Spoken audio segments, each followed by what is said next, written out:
संगति का जीवन में बहुत फर्क पड़ा करता है। एक संत के पास 2 तोते थे। एक आदमी उनके यहां बैठने गया संत जी के दर्शन करने। दोनों तोते अलग अलग पिंजरे में बंद थे। अब जैसे ही पहुंचे तो एक तोता बोला, आइए, राम राम, स्वागत है आपका, स्वागतम, आइए बैठिए। आदमी को बड़ा अच्छा लगा कि यार तोता कितना मीठा बोल रहा है। जय जिनेन्द्र, राम राम, आइए भाई साहब बैठिए, अतिथि देवो भव, आपका स्वागत है, आपका सम्मान है। इतना सुकून मिला उसको।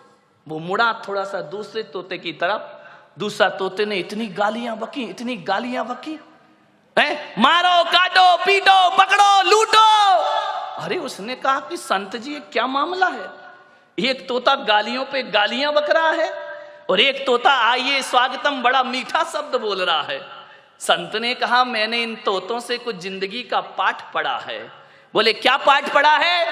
बोले जब ये तोते पैदा हुए थे, एक तोता मैंने डाकू के घर भेज दिया था और एक तोता मैंने साधु के घर भेज दिया था। अरे जो साधु का तोता था वो कहता था राम राम तुम्हारा स्वागत है, और जो डाकू के घर पला है वो कहता है मारो, काटो, पकड़ो और लूटो। ये संगति का फल है। तोता तो एक ही है ना, किस घर में पड़ा है? एक बात याद रखना, भीलनी के घर में पड़ा हुआ चंदन तिलक लगाने के काम नहीं आता, चूल्हे में जला करके रोटियां बनाया करती है। ध्यान रखना, भीलनी के घर में रखा हुआ हीरे का टुकड़ा आभूषण नहीं बनता है, वो पैर घिसने के काम आया करता। कहां पड़े हो आप? चंदन पड़ा चमार घर, ध्यान रखिए, नित नित कूटे चाम।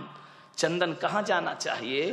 किसी पंडित पुजारी के पास जाए तो माथे का तिलक बनेगा, और ऐसी जगह चला जाए जहां रोज चमड़ा कूटा जाएगा। ध्यान रखिए, सोचना है आपको, आप कीमती हैं, आप महत्वपूर्ण हैं। दोस्ती को ध्यान में रखिए, किसके साथ आपका उठना बैठना है। एक बात याद रखना, मैं खाने में बैठकर दूध पीना खराब है। ध्यान रखिए, मैं खाने में बैठकर दूध भी पियोगे तो शराबी का दर्जा मिलेगा तुम्हें, इतना स्मरण रखना। और संत के दरबार में पानी भी पियोगे तो पानी नहीं, अमृत और आशीर्वाद का नामों से दिया जाता है, अमृत पान हुआ करता है। चीज तो वही है, चीज में क्या फर्क पड़ता है? संगति किसकी कर रहे हो? अच्छे लोगों की संगति करो, ऊंचे लोगों की संगति करो। ऊंचे लोग, ऊंची पसंद। कौन बोला? माणिक चंद। ध्यान रखिए, मान संगति कैसे करना है, ऊंचे विचार। मैं जब स्कूल में पढ़ता था, पढ़ाई में बहुत वीक था, बहुत कमजोर। हकीकत बताऊं, धक्के लग लग के पास होता था, पढ़ाई में मन ही नहीं लगता था। दुनिया भर की शैतानी में मन लगता था, पढ़ने लिखने में कोई दिमाग नहीं, बस इसी में खुश थे। कभी देखने ही नहीं कितने परसेंट, और हमारे समय तो परसेंटेज का लफड़ा ही नहीं था। इस क्लास से उस क्लास में चले गए, पास हो गए, ना माँ बाप को कुछ पड़ी है ना हमें कुछ पड़ी है। जाकर के देखा, बोले क्या रिजल्ट पास, नाचते गाते आ गए, जानते ही नहीं थे 90% क्या होते हैं। आजकल के बच्चे को तो 98% आ जाए तो डिप्रेशन में चला जाता है, 2% कम क्यों हुए। हम लोग तो कोई लफड़ा ही नहीं था, आ गए, पास हो गए, निकल गए, बैठ गए अगली क्लास में, कोई परसेंटेज की बात नहीं थी। कई बार तो 5 नंबर का ग्रेस भी लग के अगली क्लास में बिठा दिया जाता था। मान्यवर सोचिए, बड़ी पढ़ाई बड़ी मजेदार थी।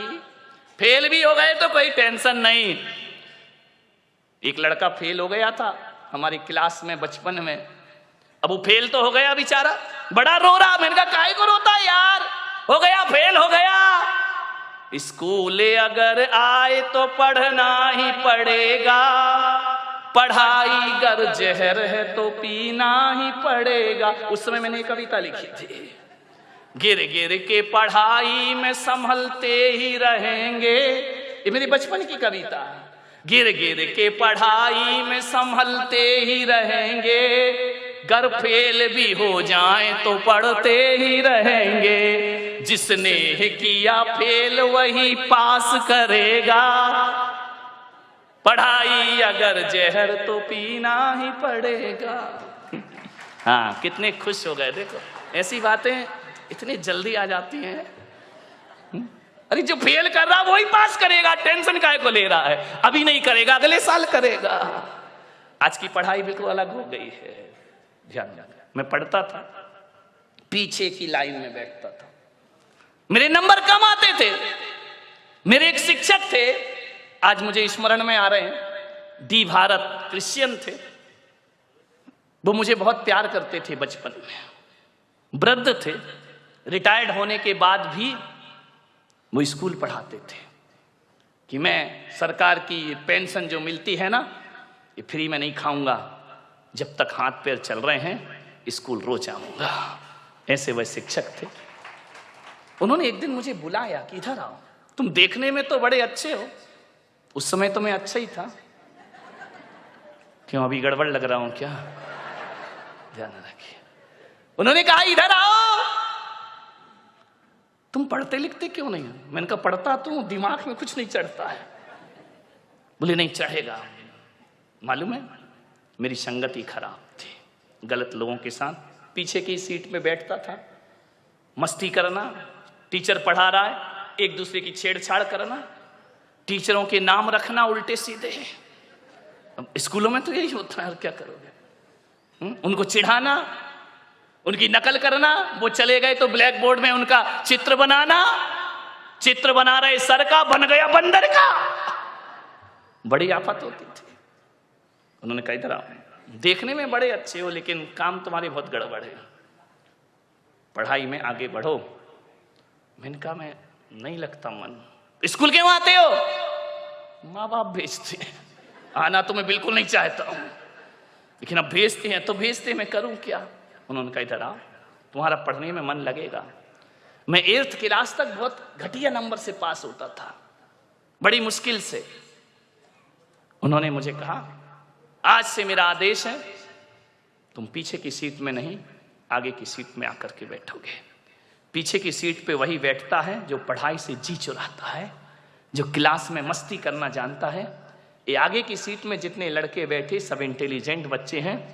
और बेटा मैं कहता हूँ आज से होशियार बच्चों के साथ रहो, तुम्हारा सोच बदलेगा, तुम्हारा चिंतन बदलेगा। आज बाप बेटे के रिश्ते अच्छे नहीं हैं, आज पति पत्नी के रिश्ते अच्छे नहीं हैं, आज भाई भाई के रिश्ते अच्छे नहीं हैं, आज भाई बहन के रिश्ते अच्छे नहीं हैं, देवर भाभी के रिश्ते अच्छे नहीं हैं, देवरानी और जिठानी के रिश्ते अच्छे नहीं हैं। मेरे भाई ध्यान रख, क्यों होते हैं रिश्ते खराब? क्योंकि इनमें केवल रिश्ता है, इन रिश्तों में दोस्ती नहीं है। ध्यान रखना।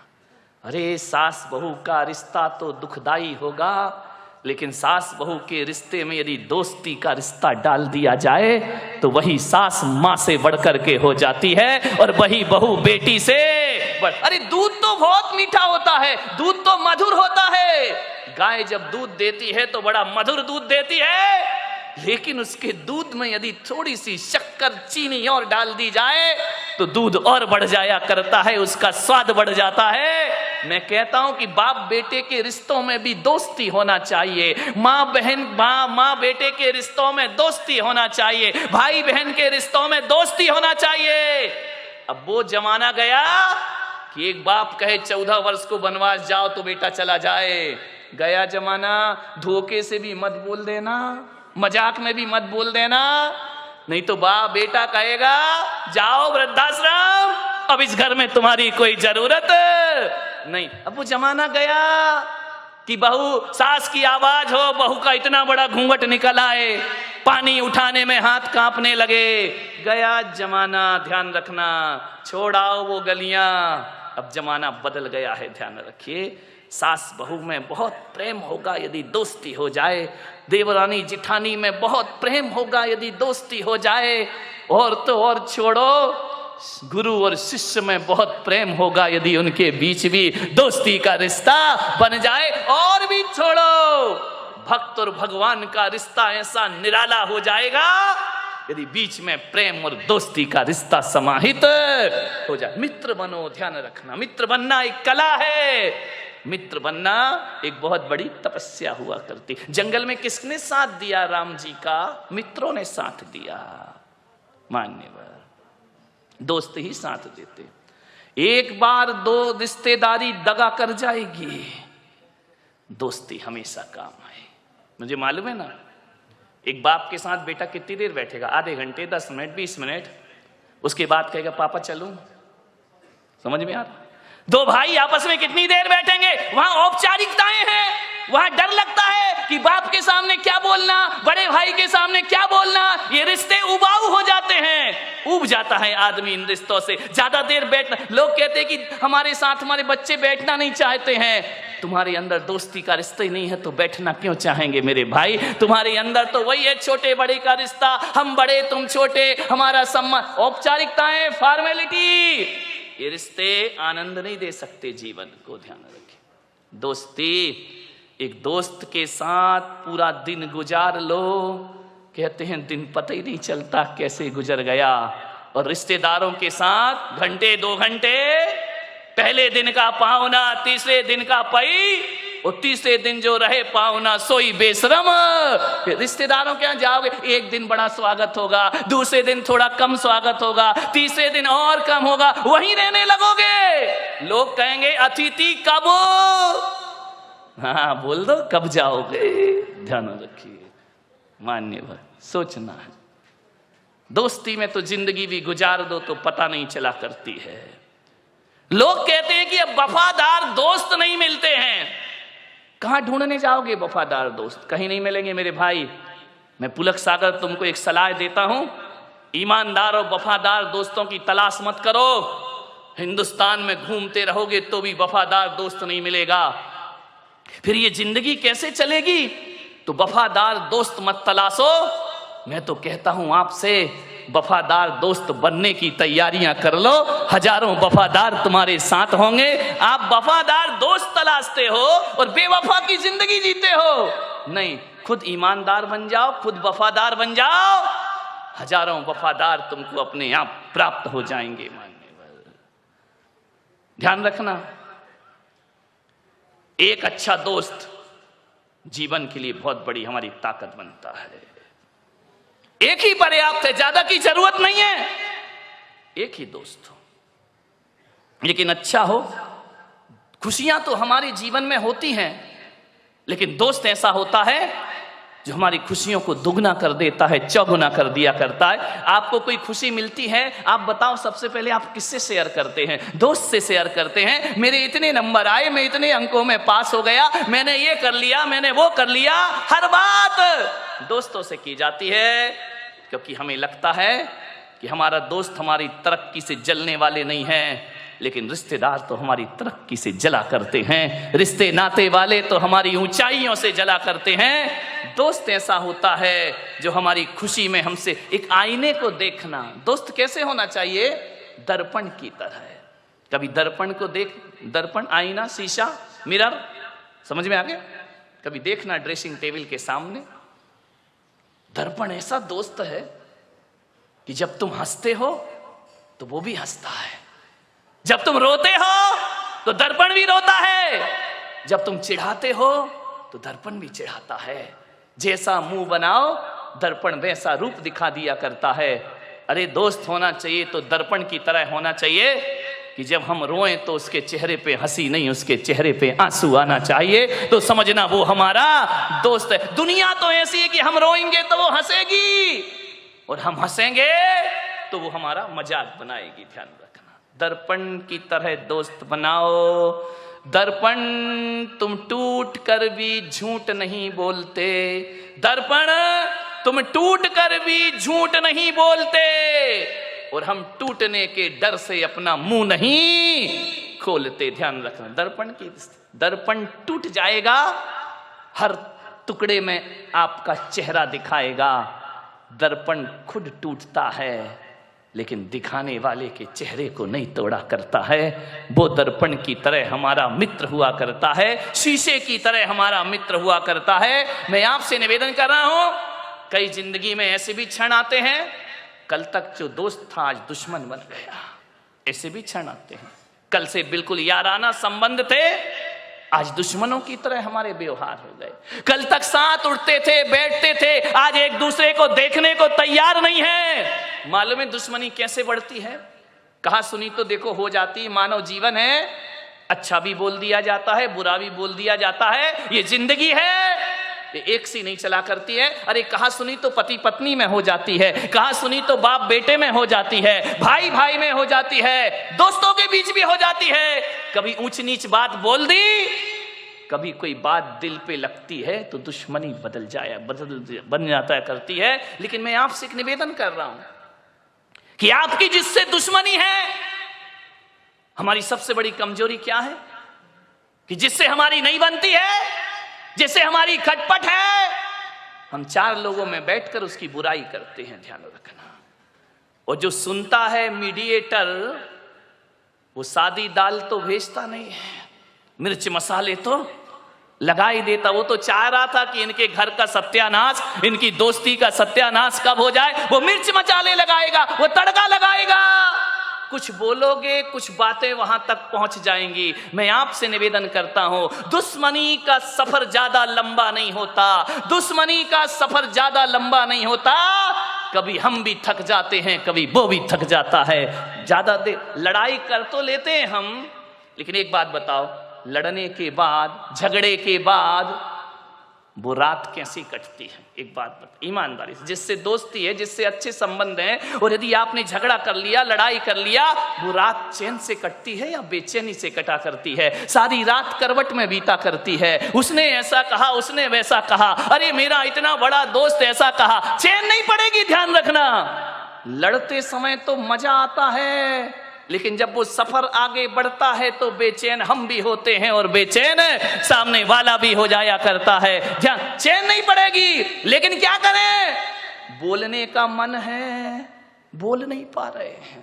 ध्यान रखना, हाथी निकल जाता है, पूंछ अटक जाती है। मेरे भाई, मन तो हो रहा है कि बोल ले, लेकिन पहले कौन बोले, मैं बोलूं या वो बोले?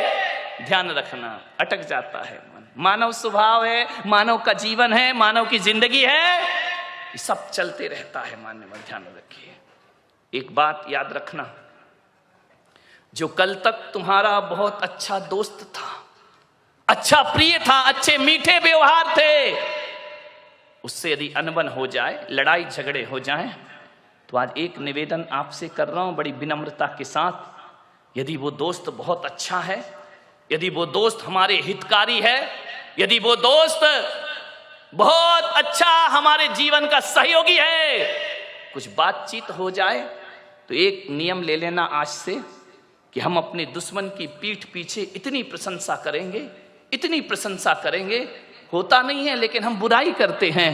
इतनी प्रशंसा करो, इतनी प्रशंसा करो, इतनी प्रशंसा करो कि ये प्रशंसा जब उस दोस्त के पास पहुंचे तो शर्म से पानी पानी हो जाए और उसका भी मन करे, यार छोड़ो दुश्मनी, आओ दोस्ती का हाथ बढ़ाते हैं, आओ प्रेम का संदेश लेकर। दुश्मन की प्रशंसा करना सीख जाओ। तुम दोस्तों की प्रशंसा करते हो, तुम चापलूसी करते हो, तुम बटरिंग करते हो।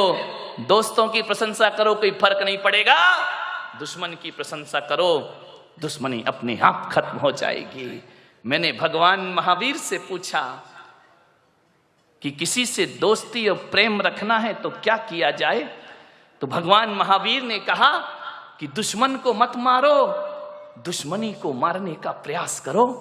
यदि दुश्मनी को मार दिया, दुनिया में कोई दुश्मन रह ही नहीं जाएगा। महावीर ने दोस्त को मारने की बात नहीं कही है, दुश्मनी को खत्म करो। ध्यान रखना, रावण को मारना कोई राम का उद्देश्य नहीं था, रावण की रावणियत को मारना राम का उद्देश्य हुआ करता था।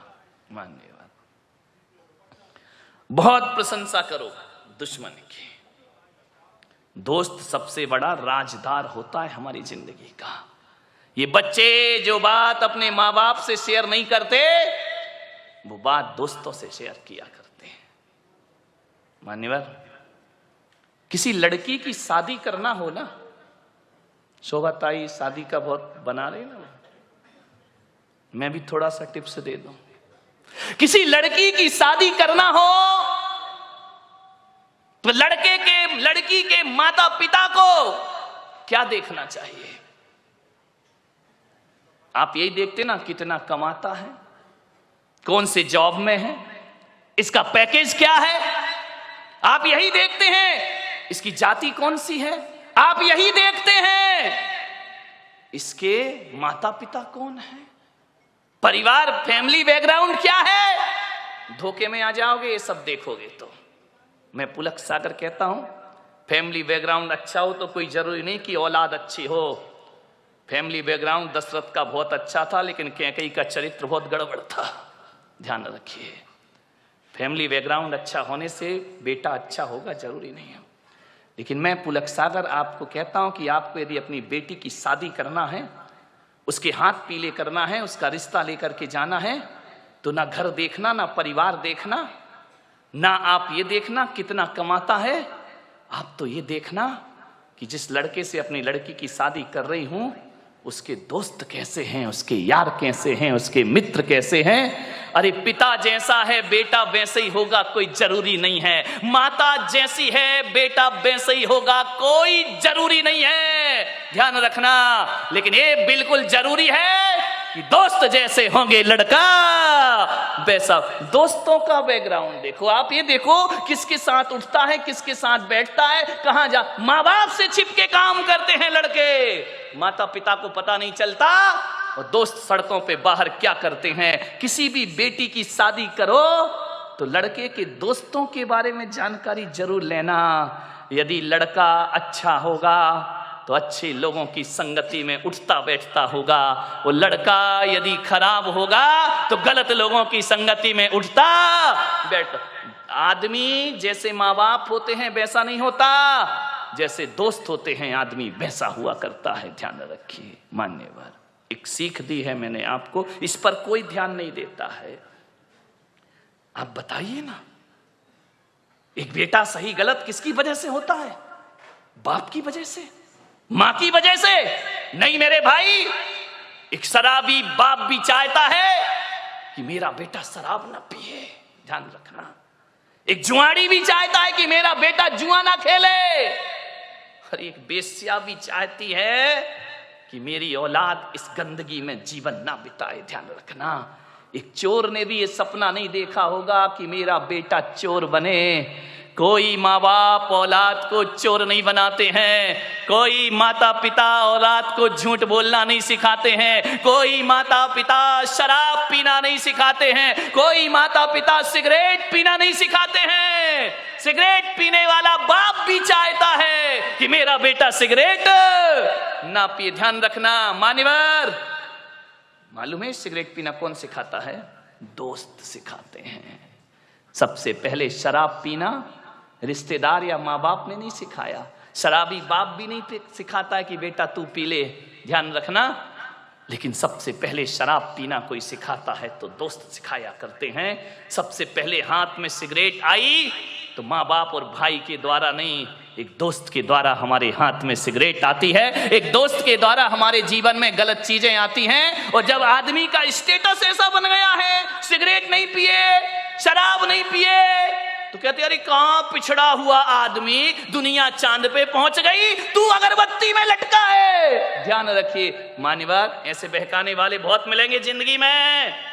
मान्यवर, मैं तो कहता हूं यदि बिगाड़ने वाले दोस्तों से तो बिना दोस्त की जिंदगी गुजार लो, वो अच्छी हुआ करती है। लेकिन ऐसे दोस्तों की संगति ना करो जो हमारी जिंदगी को बर्बाद करके रख दिया करते हो। मान्य, आप सोचिए, जीवन में संगति का बहुत असर पड़ता है।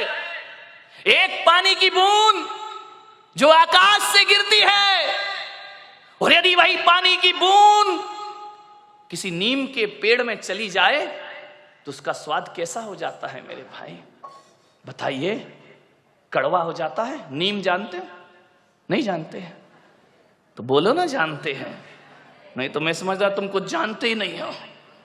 एक नीम के पेड़ में चला जाए तो स्वाद उसका कड़वा हो जाता है। वही पानी की बूंद गन्ने के खेत में चली जाए तो मीठी हो जाया करती है। वही पानी की बूंद यदि केले के पेड़ में चली जाए तो कपूर बन जाया करती है। वही पानी की बूंद यदि सांप के मुख में चली जाए तो हलाहल जहर बन जाया करती है। और वही पानी की बूंद नाली में चली जाए तो गंदी नाली हो जाती है। वही पानी की बूंद यदि समुद्र में गिर जाए तो खारी हो जाती है। और वही पानी की बूंद यदि सीपी के मुंह में चली जाए तो मोती बन करके निखर जाया करती है। बूंद एक ही है।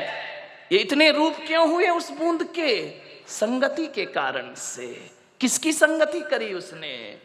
मोती बना सीप की संगति से और जहर बना सांप की संगति से। ध्यान रखिए।